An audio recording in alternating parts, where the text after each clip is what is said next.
Às vezes, Taiguara, a gente tem uma visão de vida, que às vezes foi Deus que deu para você. E você vai falar para meia dúzia de gente que não entende aquela visão. É tipo José falando para os irmãos do sonho que Deus deu. Ninguém vai acreditar em José. Ninguém vai acreditar em você, porque Deus deu para você, não deu para as pessoas. Se Deus deu a visão para você, é porque Ele acredita piamente que você tem capacidade de fazer. Aí eu quero contar para as pessoas que não tem nada a ver com a história, que tem uma outra história de vida, que estão preocupadas com uma outra coisa. Aí você quer apoio de quem não tem essa visão. Não é porque ela é ruim, não é porque a pessoa é má, é porque você vai escutar a frase que eu escutei a minha vida toda. O Anderson sonha demais, Nilda. Irmão, foram os meus sonhos que me trouxeram até aqui. Foi os meus sonhos, Taiguara, que deu condição de eu comprar um apartamento para minha mãe e tirar minha mãe da vida que vivia. Porque até meus 20 anos de idade a gente não tinha casa para morar não, Taiguara. A gente morava de aluguel. Sabe qual era meu apelido na escola? Cigano. Porque um dia eu morava num bairro, outro dia eu morava no outro bairro. Sabe por que eu sonhava demais, Taiguara? Porque eu estava determinado que aquilo ali não seria o final da minha vida. Eu estava determinado que eu não ia morrer daquele jeito. Agora, as pessoas não vão sonhar por você, você que tem que sonhar. Tem coisas que Deus dá para você que ninguém vai entender. E não adianta tentar explicar. Não adianta. E eu vivo isso também. As pessoas que me conhecem, na verdade, sabem que eu moro nos Estados Unidos. E essa vontade de vir para os Estados Unidos, na verdade nem era os Estados Unidos, era de ir para o exterior. Ela nasceu dentro do meu coração quando eu tinha 12 anos de idade, assistindo um programa de TV, uma reportagem de TV sobre o Canadá, que na época era o país que estava em alta ali, tinha os melhores índices de tudo, educação, moradia. E eu assisti esse programa e naquele momento ali nasceu aquele desejo no meu coração. Morava numa periferia, num bairro muito pobre, eu nem vou falar humilde, que é humilhação com a palavra humilde, aquilo que eu vivia. Era um bairro muito pobre, um bairro de lama quando chovia, de muita poeira quando estava em tempo de seca. Não tinha nada ali, cara. Começou como uma invasão, os meus pais vieram de uma outra invasão para essa invasão, porque o prédio que eles moravam com a gente, que era um prédio invadido, tinham muitos moradores de rua ali, invadiram aquele prédio, meus pais foram entrar para aquele prédio. Ali os meus pais me tiveram os meus outros irmãos, e o prédio foi demolido, porque o dono pediu o prédio ali, e aí a gente teve que ir para a rua. Passamos um tempo nas ruas, alguns dias, lembro perfeitamente dos meus pais dormindo ali embaixo de uma rodoviária, só para se proteger ali da chuva, do relento, só que não podia ficar ali por muito tempo, e a gente teve que morar debaixo das árvores, dormir embaixo das árvores, fazer aquelas barraquinhas de lona, de papelão, até que a gente encontrou esse lugar e fomos morar nesse lugar. E ali eu cresci, um lugar muito precário, havia muitas mortes, porque havia muitas brigas pelas disputas ali dos lotes, para ver quem ficava com o quê, e era muito difícil. E eu cresci nesse ambiente, e ali, no meio daquele ambiente, naquele caos, eu assisti aquele programa de TV e nasceu no meu coração um grande desejo de aprender a falar o idioma. E um dia sair do Brasil. Mas era uma loucura. Como é que eu poderia sonhar do Brasil morando naquele caos? Meu pai era um lavador de carro. Meu pai lavava carro no estacionamento do Banco Central. E a minha mãe era uma passadeira de roupa. Minha mãe passava roupa em um bairro chamado Guará. Eu lembro até hoje o nome da mulher que ela passava roupa, a Dona Irá. E era impossível, cara. Não tinha, sabe? Às vezes tem perspectiva, às vezes não tem. E naquele caso não tinha. Meu pai trabalhava para comprar arroz e feijão pra gente comer, cara. Minha mãe mandava a gente pro açougue ali com uma moeda na mão, às vezes com uma notinha de R$ 1, R$ 2 ali, pra gente comprar mochiba. Ela falava, vai lá no açougue, dá esse dinheiro aqui no açougueiro lá e fala que você quer mochiba pro cachorro. A gente ia lá, comprava as mochibas, aí os caras colocavam todos aqueles restos de carne ali, os ossos, e colocavam num saco, aquele saco grandão, e trazia pra casa. Só que não era pro cachorro, era pra gente, pô. E a minha mãe fazia aquilo ficar muito gostoso, cara. Minha mãe fazia uns torresmos daqui, uns negócios bem fritinhos, sabe? Fazia sopa. E era delicioso. Então pra mim era perfeito quando tinha aquilo. Ruim é quando não tinha. Mas tamanha era a precariedade, a situação. Então, eu cresci assim. Então, como sonhar? Então, Deus ele chega a ser até engraçado, porque com todo respeito e reverência ao meu Deus, que eu sou tão apaixonado, que eu amo, que eu obedeço, que eu dedico a minha vida em servir a Deus. Deus é o meu alvo para sempre. Começou com 14 anos, até hoje sigo firme com ele. Mas eu acho Deus meio que bem-humorado às vezes, sabe? Porque, pô, como é que ele chama uma pessoa, coloca um sonho enorme, gigante no coração da pessoa, um sonho que para as condições da pessoa é inimaginável, não tem como, sabe? Deus coloca isso no coração das pessoas. E aí depois a gente, na ânsia, porque quando você tá numa situação dessas que eu tava, você não quer mudar de vida só pra você. Você quer tirar sua família dali, você quer que todo mundo venha com você quer trazer todo mundo na arca. Você sonha em ver a sua família melhor. Não é um sonho pra você. O seu sonho, os sonhos que Deus te... Olha só que coisa. Os sonhos que Deus te dá nunca tem a ver só com você. Você tá no meio. Mas sempre tem a ver com a sua família ou com pessoas em volta de você. Deus te dá sonho para salvar pessoas. Foi assim com Moisés e com muita gente. Então, Deus me dava alguns sonhos que eu falava, Senhor, tipo assim, era quase que eu estivesse falando, Senhor, você tá de sacanagem? Era quase que eu estivesse falando isso com Deus, porque não fazia sentido, porque ninguém acreditava em mim. Ninguém, eu falava de umas coisas, eu falava, por exemplo, um dia eu vou morar nos Estados Unidos. Ninguém acreditava em mim, cara. Hoje eu moro, hoje eu tô aqui. Mas ninguém acreditava em mim. E isso foi assim, gente, dentro da minha própria casa. Minha mãe me subestimou. O único que acreditou em mim foi meu pai, que eu tinha uma ligação muito forte. Meu pai falava pra mim, meu filho, um dia você vai, sim, você quer sair, você vai. Aí meu pai um dia achou um material de inglês no lixo. Ele achou, ele vinha... Lembra que meu pai, falei que meu pai trabalhava lavando carro? Então, ele vinha do ponto ali que ele trabalhava pra parada. E quem conhece Brasília, os prédios em Brasília, não tem muro, então você passa por debaixo dos prédios ali. E aí meu pai passando por debaixo de um daqueles prédios, ele encontrou ele viu no lixo uma caixa que chamou a atenção dele, uma caixa bonita ali, colorida. Ele viu no lixo uma caixa, foi lá, abriu essa caixa, tinha um monte de disco de vinil e um monte de livro. A cor do livro era mais ou menos essa cor aqui, ó, a cor da capa do livro, mas era mais assim, rústico, sabe? Mais ou menos da cor dessa capa desse sabonete aqui. E ele achou esses livros, aí ele abriu, deu uma folhada, aquele monte de disco, e a caixa em si era uma radiola. Era um material de inglês chamado Gramophone. Ele trouxe aquele material de inglês, ele viu que eu tinha assistido aquele programa sobre o Canadá. Eu falei pra minha família que um dia eu ia morar no Canadá, um dia eu ia morar fora do Brasil. Eu falei que eu ia aprender inglês, eu falei que eu ia estudar inglês. E aí meu pai falou, meu filho quer estudar inglês, vou levar esse material aqui que eu achei pra ele. E levou. Material inglês, todo inglês. E eu colocava os discos ali, que já era uma radiola, aquela caixa, e ficava ouvindo, Hi, how are you? How old are you? What is your name? Então assim, ficava ouvindo, tipo, eu não entendia bulhufa, assim, não entendia nada, mas eu falei, cara, mas eu achava legal, sabe, aquele som assim no meu ouvido, how are you? Aí eu repetia, how are you? Aí voltava o disco de novo, how are you? How are you? E ficava treinando ali, sonhando, viajando na maionese. Até que um dia, o tempo passou, né? Esse sonho começou, eu era muito pequeno ainda. Meu pai achou esse material, eu tinha 12 anos. E quando eu tinha por volta de 13 anos, o meu pai foi assassinado.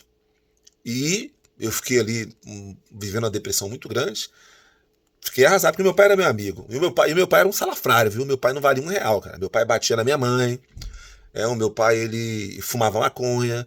Só que ele, como pai, ele sabia fazer a separação disso.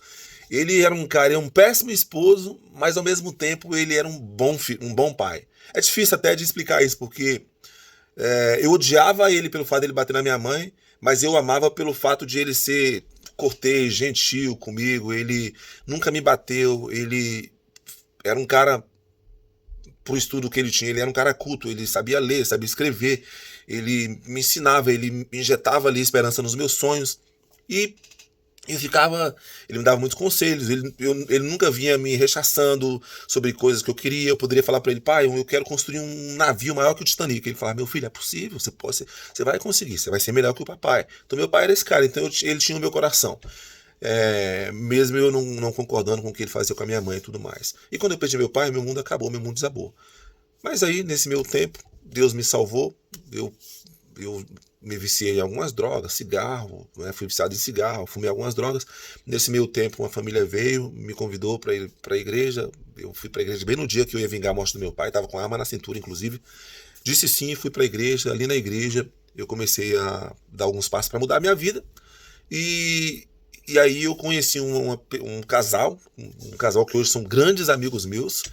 E eu conheci esse casal, eles estavam abrindo uma empresa de turismo e eles estavam precisando de um boy, de um office boy. E eu estava lá na igreja já, um cara ali dedicado na igreja, que cuidava ali dos inários da igreja e tal. Era muito dedicado desde sempre, era muito comprometido com tudo que eu fizesse. Quer seja pequeno ou grande, eu fazia com muito esmero, sabe? E aí ele viu ali e tal, né? Procurou saber quem eu era, procurou saber com o pastor quem eu era. E ali ele se aproximou de mim, ele era o tesoureiro da igreja, ele perguntou pra mim, cara, o que você faz na vida? Eu falei, eu sou engraxate, eu engraxo sapato lá no Guará. E eu engraxava sapato lá no Guará porque minha mãe passava roupa lá no Guará. Então eu fiz uma caixinha de engraxar sapato e depois da aula, na parte da tarde, eu ia me engraxar sapato lá e à noite eu já voltava com a minha mãe. Então essa era a minha rotina. E, cara, ele falou, cara, você quer um emprego? Eu falei, como assim? Quero, claro que eu quero. Ele, então, eu vou começar uma empresa agora de turismo, tô precisando de um cara, um office boy, um faz tudo, vai trabalhar comigo, crescer comigo. Você quer? Eu falei, quero. Ele abriu a empresa, me levou como office boy para a empresa dele. Eu lembro até hoje, acho que meu primeiro salário mínimo, acho que foi 151, 152 reais. Ali meio que o piso da época mesmo, sabe? Só que era muita grana para mim, meu irmão. Era muita grana. Aí ainda ganhava uma grana de passagem, ganhava uma grana de almoço. No final das contas eu tava com 300 e poucos reais. Eu tava rico, meu irmão. Eu tava rico. Pra quem cobrava R$ 1 pra engraxar o sapato e engraxava 10 sapatos por dia, voltava pra casa com 10, 15 reais. Quando eu voltava com 20 era muita coisa. Eu tava rico. Então, irmão, o que acontece? Eu ali, o primeiro salário que eu tinha, eu poderia fazer o quê? Vou lá comprar roupa, garotão, vaidoso, né? Vou comprar roupa, tal. O que eu fiz? Vou procurar um curso de inglês, meu irmão. Meu sonho. Fui lá, procurei liguei para uma escola de inglês, mandaram um consultor lá, o cara foi lá, me ligou. O curso de inglês era todo rústico, os livros eram rústicos, sabe? O método era Mnemonic System na época, mnemônica. E eu falei, não quero saber, vou entrar nesse curso. Entrei no curso, sabia falar algumas pronúncias, minhas pronúncias eram razoavelmente legais, mas compreensão zero, não sabia nada. E aí, quando a máquina começou a moer mesmo, os professores ali começaram a ensinar, né, estruturação de verbo to be, verbo auxiliar, verbo do, verbo does, verbo have, verbo has, e começou ali a fazer as variações dos verbos, começou a estudar sobre adjetivos, sobre pronomes, aumentativo, diminutivo. Cara, minha cabeça começou a dar um nó, e eu comecei a ficar frustrado, querendo desistir do curso. Eu falei, caraca, mas eu não posso, cara, eu preciso aprender inglês, eu quero sair desse país aqui, porque eu quero construir um sonho. Aí daqui a pouco já comecei a estudar tanta gramática em inglês, aí já rolou o sonho no meu coração de ser professor de inglês. Eu já fiz uma camisa assim vermelha, escrito English Teacher. Nem era English Teacher ainda, mas eu usava essa camisa pra cima e pra baixo, porque eu queria ser professor. Ia pra igreja com essa camisa, os caras perguntavam, cara, você é um English Teacher? Eu falei, sou. Os caras, você me ensina inglês? Eu sabia. Tava aprendendo. Tava aprendendo a falar inglês, cara. E aí terminei meu segundo grau. Foi uma das condições para continuar trabalhando lá nessa empresa do meu amigo. Ele, você vai trabalhar comigo aqui, mas você vai ter que estudar, cara. Terminei o seu segundo grau aí, terminei meu segundo grau. E daqui a pouco, isso já estava lá para os meus 6, 7 meses no inglês, então eu queria testar os meus conhecimentos. Aí eu falei, vou começar agora a ensinar uns caras ali, né? Eu comecei a ensinar ali o que eu aprendia, conforme eu aprendi, eu ia ensinando uma galera lá da minha escola, lá do segundo grau. E aí comecei a ensinar, ensino vai, ensino vem, e comecei a me tornar um professor. O professor que sou hoje. Então, assim foi. E Deus colocou grandes sonhos no meu coração. Aí um dia a vida, né, andou tal, muitas coisas mudaram na minha vida, né? Eu me tornei um obreiro lá na igreja, Sara Nossa Terra, a quem eu devo muito carinho para Sara Nossa Terra. Saí chateado com algumas pessoas da Sara Nossa Terra, mas sempre tive o cuidado de separar as coisas. Eu amo muito a igreja, admiro muito os líderes da igreja, o bispo Odovalho e a bispa Lúcia, outros bispos também, o bispo Lucas, com quem também eu saí um pouco chateado, os pastores Diego, pastora Úrsula, que foram os meus pastores durante anos. Enfim, todas as pessoas que estão na Sara Nossa Terra. Você está assistindo esse vídeo aí, um beijo para você. Eu tenho muito carinho por vocês. Hoje eu não estou mais na Sara, estou em outra igreja, sigo firme. Mas enfim, Deus, ele me deu um sonho. Um dia eu estou lá numa vigília, cara, na Sara Nossa Terra, junto com meus líderes lá e tal. Aí tô lá, o meu líder vai e fala, vamos fazer um ritualzinho aqui, profético? Bora? Eu falei, bora. Pegou os obreiros, os diáconos dele e falou, olha, vocês vão dar aqui 7 voltas aqui em torno dessa igrejinha e vão pedir para Deus falar com quem está dentro dessa igreja aí, abençoar. É uma vigília Pede para Deus descer, o Espírito Santo vir, falar com essa galera, transformar, vai haver transformação de vida e tal. Falei, beleza, bora nessa. Aí tô lá, comecei, né, eu e os meus irmãos discipulados, a gente lá orando, amém, Deus, que o Senhor possa abençoar quem tá ali dentro, que seja uma noite maravilhosa, que o Senhor liberte das drogas, liberte dos vícios, orando ali. Cara, lá pela quarta, quinta volta, eu começo a sentir um negócio muito forte dentro de mim, irmão. Eu não sou um cara de sentir muito, sabe, eu senti que Deus falou comigo. Eu sou um cara muito pragmático, sabe? Ao mesmo tempo que eu sou muito emocional, mas eu também sou muito pragmático. Eu não sou um cara que tem muito sentido espiritual muito aguçado, não, sabe? Tanto que eu fui incrédulo durante muito tempo. Porque eu não sou um cara que vê Deus, que sente Deus, que... Eu não sou esse cara, sabe? Mas eu comecei a sentir um negócio muito grande, forte dentro de mim. Muito forte, cara. E daí lá para as quarta, quinta volta, eu já comecei a chorar, porque eu não conseguia suportar aquela visitação, sabe? Eu nem consigo explicar com palavras, porque era uma coisa muito forte que eu estava sentindo naquele momento. Daqui a pouco eu já fui lá, acho que na quinta volta, eu me ajoelhei ali fora da igreja mesmo, comecei a orar. Aí meus irmãos continuaram as voltas. Quando deram 7 voltas, eu fui ali para dentro da igreja e comecei a orar, cara. Dentro da igreja, apagou a luz ali, começou a cantar um louvor pra gente ficar mais à vontade ali, orar e não ficar, evitar as distrações com as pessoas. E cara, eu comecei a orar, e daqui a pouco, meu irmão, eu comecei a ter uma visão. Comecei a ver e eu com a luz, com os olhos fechados, a igreja escura, mas eu via tudo claro, com os olhos fechados, aquele clarão assim, sabe? Aquela luz branca, muito mais branca que a minha camisa, aquela luz branca. E eu de olhos fechados e comecei a ver esse clarão. E eu via uns flashes de luz assim dançando na minha frente, sabe? Como se estivesse brincando, sabe? E aí eu comecei a sorrir muito, sabe? Aí daqui a pouco já vinha um temor e eu começava a chorar. Então era uma mistura de riso com choro. Aí daqui a pouco eu ouvi uma voz clara, nítida no meu ouvido dizendo: vai dar certo. E eu repetia: vai dar tudo certo. E a voz dizia: vai dar certo. E eu: vai dar tudo certo. Enquanto eu não falei vai dar certo, a voz não parou. A voz falava: vai dar certo, ou vai dar tudo certo, vai dar certo, ou vai dar tudo certo. A voz não parou. E ali Deus me deu uma visão, que algumas coisas que para mim seriam impossíveis iriam dar certo. Uma dessas coisas eu estou vivendo hoje, que é viver aqui nos Estados Unidos. Casei aqui, tenho um filho aqui. E Deus me deu uma visão ministerial aqui nos Estados Unidos, empresarial aqui nos Estados Unidos. Então muitas coisas aconteceram. Mas como, cara? Pô, um cara, um negrinho, né?